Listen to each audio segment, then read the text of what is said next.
ধ্যাত, আজকে বাসার কাজ করার একদম ইচ্ছা করতেছে না। আইডিয়া, আজকে ওদের দিয়ে কাজ করাবো। এই আজকে আমার অনেক মাথা ব্যথা, বাসার সব কাজগুলো তোমরা দুজন করো। ভাইয়া আজকে বাসার সব কাজ আমাদের দুজনের করতে হবে। শোন, তোকে আমি যা যা বলি তা তা কর। ঝাড়ু আজকে আমি দিব। না আমি দিব। না আমি দিব।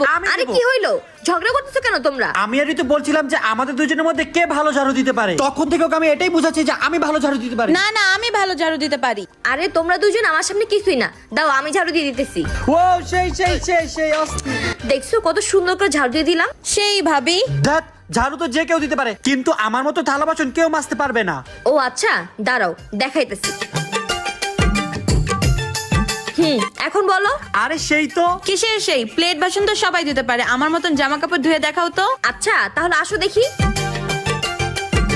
ঝাড়ু হয়ে গেছে। থালা বাসন হয়ে গেছে। জামা কাপড় হয়ে গেছে। খাবার। খাবার। কি তোমরা দুজন মিলে আমাকে বোকা বানাই দিলা? হ্যাঁ